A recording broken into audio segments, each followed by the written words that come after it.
Okay, a couple more debate-related stories, and then we're going to move on to other things. Number one, Donald Trump really exposed during yesterday's debate that he fundamentally lacks knowledge, not just about many of the issues that have come up regularly. So, for example, how trade deals work or how most things work, but even about issues that are just so basic that it's really shocking that Donald Trump is the Republican nominee. Here's an example, okay? Here's a comment Trump made about the overturning of Roe v. Wade, sort of in the context of Supreme Court justice selection. Take a look.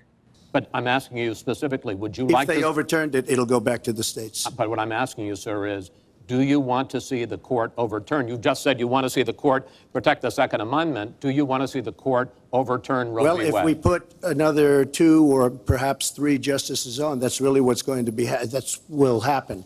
And that'll happen automatically, in my opinion, because I am putting pro-life justices on the court. I will say this, it will go back to the states, and the states will then make a determination.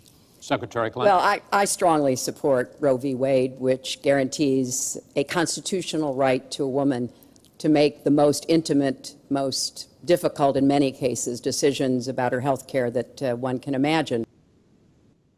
How does Trump think this happens? He appoints 2 justices that were recommended to him by the Heritage Foundation or some other harebrained right-wing think tank, and automatically, like the snap of a finger, when you get conservative justices on the court, Roe v. Wade from 40 plus years ago is overturned. I mean, the guy just doesn't understand anything.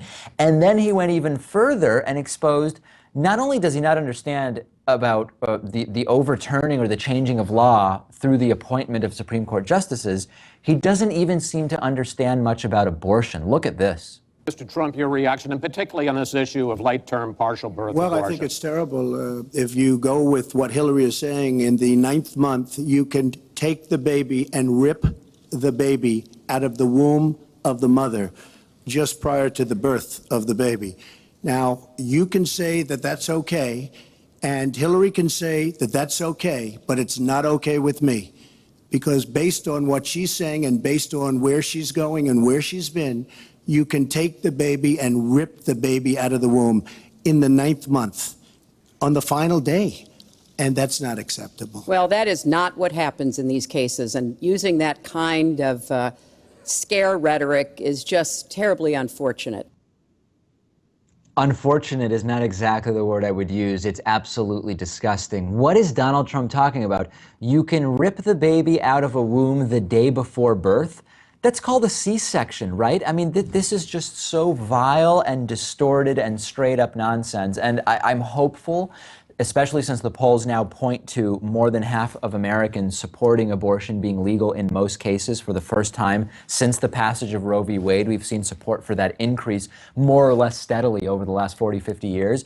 Hopefully most viewers don't fall for this nonsense, but I genuinely don't know if Trump is lying or he just doesn't understand how things work, but vile, disgusting, and absolutely reprehensible.